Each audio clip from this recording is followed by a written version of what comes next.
So hey guys, আসসালামু আলাইকুম। আজকের ভিডিওটা হবে খুবই স্পেশাল। আমি নিয়ে যাচ্ছি তোমাদের সিলেট সাদা পাথর ভ্রমণে।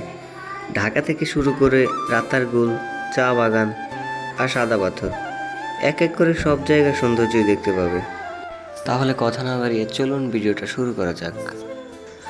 আমরা ঢাকা থেকে রওনা দিলাম রাতের বাসে, তাই রাতে আর ভিডিও করা হয়নি, কারণ সবাই একটু রিল্যাক্স মোডে ছিলাম। সকালে বাস থামলো সিলেট একটা জায়গায়, সেখানে সবাই মিলে নাস্তা করলাম। নাস্তার মাঝে স্থানীয় খাবারের স্বাদই ছিল অন্যরকম। তারপর আবার বাসে উঠলাম, বাস চলতে শুরু করলো। কিছু দূর যাওয়ার পরেই মনে হচ্ছে প্রকৃতি যেন আমাদের স্বাগত জানানো শুরু করলো।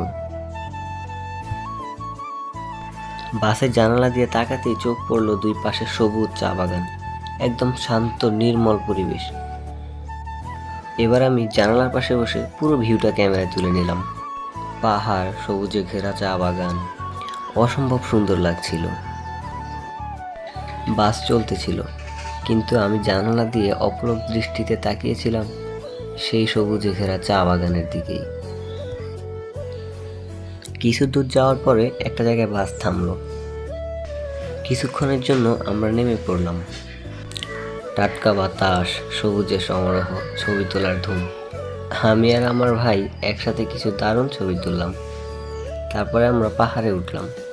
চা বাগানের মধ্যে পাহাড়ের উপস্থিতি জায়গাটাকে আরো মায়াবী করে তুলেছে। জায়গাগুলো যেন ছিল ঠিক ছবির মতো, সারি সারি চা গাছ, ছোট ছোট গলি, মাঝে মাঝে কুয়াশার মতো হালকা ধোয়া। আমরা কয়েকটা গ্রুপ ফটো তুললাম, আবার কেউ কেউ সেলফি তুলতে ব্যস্ত হয়ে পড়লো। চা বাগানের মানুষগুলো ছিল খুবই আন্তরিক। একজন চাচা আমাদের দেখে হাসলেন, বললেন, ভাই এদিকে আসেন, ভালো ভিউ পাবেন।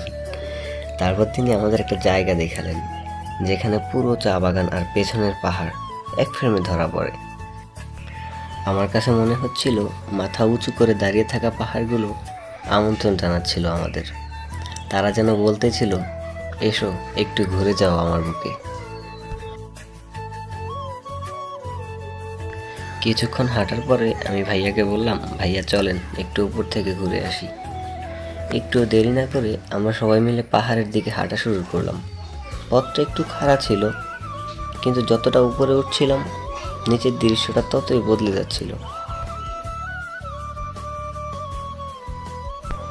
এক সময় আমরা এমন একটা জায়গায় এসে পৌঁছালাম যেখান থেকে পুরো চা বাগানটা চোখের সামনে দেখা যাচ্ছিল। হালকা বাতাস বইছিল, সঙ্গে ছিল পাখিদের ডাক। আমরা পাহাড়ে দাঁড়িয়ে কয়েকটা ভিডিও করলাম, অনেকগুলো ছবি তুললাম। মাঝে মাঝে সূর্যটা উঁকি দিচ্ছিল, সে রোদের আলো পাহাড়ে পড়ে যেন স্বর্ণালী এক আভা তৈরি করছিল। মনে হচ্ছিল যেন সিনেমার কোনো দৃশ্যের মধ্যে আমি নিজেই উপস্থিত। সত্যি বলতে এই জায়গাটাই অনেকক্ষণ থাকার ইচ্ছা করছিল, কিন্তু আমাদের সামনে ছিল আরও অনেক গন্তব্য। তাই আমরা সবাই বাসে উঠে পড়লাম। বাস চলতে শুরু করলো, কিন্তু আমি মনে মনে ভাবতেছিলাম, এই বিশুদ্ধ প্রকৃতি, এই শান্ত পাহাড় আমাদের শহরের জীবনে খুবই দুর্লভ। আর হ্যাঁ, পাহাড় থেকে নামার সময় আমাদের একটু সাবধান থাকতে হচ্ছিল, কারণ পাহাড়টা ছিল খুবই খাড়া, নামতে একটু কষ্ট হচ্ছিল। তবু মনটা ভরে গিয়েছিল, এমন এক অভিজ্ঞতা যা ভাষায় বোঝানো কঠিন। এই পাহাড়ের বুকেই যেন আমরা রেখে এলাম আমাদের ট্রিপের এক টুকরো ভালোবাসা। আমি জানালা দিয়ে ভিডিও করতে থাকলাম, চা বাগান, দূরের পাহাড়, অসাধারণ সব দৃশ্য। একটা সময় মনে হলো যেন স্বপ্নের মধ্যে দিয়ে চলছি। একটা সময় আমরা পৌঁছালাম রাতারগুল। শুনেছিলাম বর্ষাকালে নাকি রাতারগুল অনেক সুন্দর লাগে দেখতে। বাস্তবে গিয়ে এতটা ভালো লাগেনি। পানি ছিল ঘোলাটে, 3 থেকে 4 ফুট গভীর। আর হ্যাঁ, খাবারের দাম বরাবরই বেশি রাখা হচ্ছিল। সবার জন্য বলবো, যদি আপনারা কখনো যান, কেনাকাটা করার আগে অবশ্যই দামাদামি করে কিনবেন। আশেপাশের পরিবেশটা ছিল একটু হালকা ঝিমধরা, যদিও অনেক আনন্দ করেছিল। আর একটা নৌকা রাইডের জন্য 800 টাকা করে নেওয়া হতো। সামান্য একটা নৌকা রাইডের জন্য 800 টাকা আমার কাছে খুব বাড়াবাড়ি মনে হলো। আমরা গ্রামের ছেলে, আমরা প্রায় সময় এরকম নৌকা রাইড দিয়ে থাকি, তাই আমার কাছে বিশেষ কিছু মনে হয়নি। তবে ব্যাপারটা বেশ হাস্যকর লেগেছিল। কিন্তু আমাদের সাথে যারা ঢাকা থেকে এসেছিল তারা অনেকেই এই নৌকা রাইডটা দিয়েছিল। রাতারগুল থেকে বেরিয়ে আবার বাসে উঠলাম। এবার আমাদের গন্তব্য সেই কাঙ্ক্ষিত জায়গা সাদা পাথর। দূর থেকে দেখা যাচ্ছিল ভারতের সীমান্তের দৃশ্যগুলো। একসময় আমরা এসে পৌঁছালাম সেই টিকিট কাউন্টারে, যেখান থেকে আমরা টিকিট কেটে নৌকায় চড়ব। টিকিটের দাম ছিল 100 টাকা। আমরা সবাই একটি করে টিকিট নিয়ে নৌকার দিকে এগোতে থাকলাম। টিকিট কেটে আমরা যখন নৌকায় উঠলাম তখন বিকেলের দিকে আলোটা একেবারে নিখুঁত ছিল। নৌকা একটু একটু করে ছেঁড়া জলের উপর দিয়ে ভেসে চলছিল। চারপাশটা এতটাই শান্ত ছিল, মনে হচ্ছে যেন পুরো পৃথিবীটা স্তব্ধ হয়ে গেছে আমাদের চলার শব্দে। নদীর পানি ছিল স্বচ্ছ আর হালকা নীলাভ। নৌকা যখন একটু একটু গভীরে চলে গেল তখন চারপাশটা দেখা গেল অনেকগুলো ছোট ছোট পাহাড়, আর পেছনে দূরে মেঘে ঢাকা মেঘালয়ের পাহাড়। নৌকায় বয়ে বেড়াতে বাতাসে ঠান্ডা পরশে মনটা ঠান্ডা হয়ে গিয়েছিল।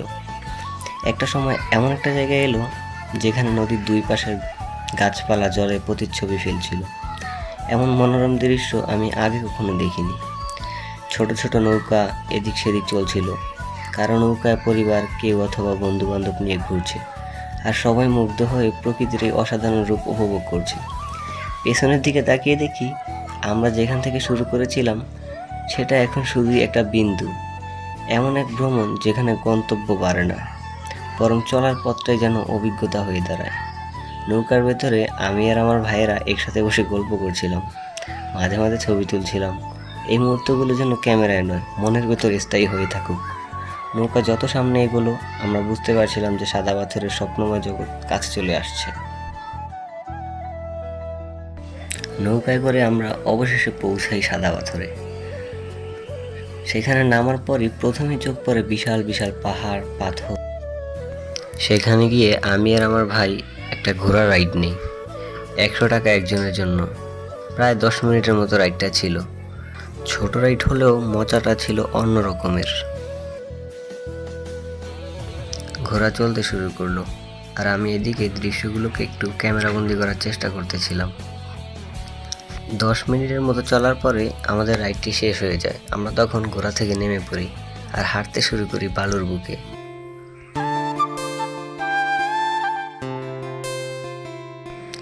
এরপরই শুরু হলো মূল ঘোরাঘুরি। জায়গাটা এতটাই সুন্দর ছিল যে ভাষায় বোঝানো কঠিন।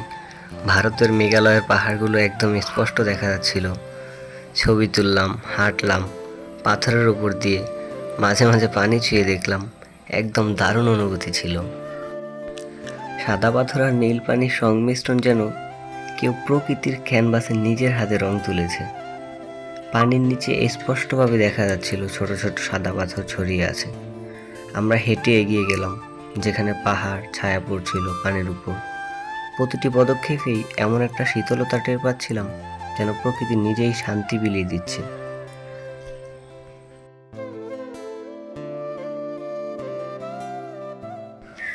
আমরা অনেকগুলো ছবি তুললাম, ভিডিও করলাম, আর সবার মুখে তখন একটাই কথা শুনছিলাম, এই জায়গাটা একবার না এলে জীবনে অনেক কিছু মিস করতাম।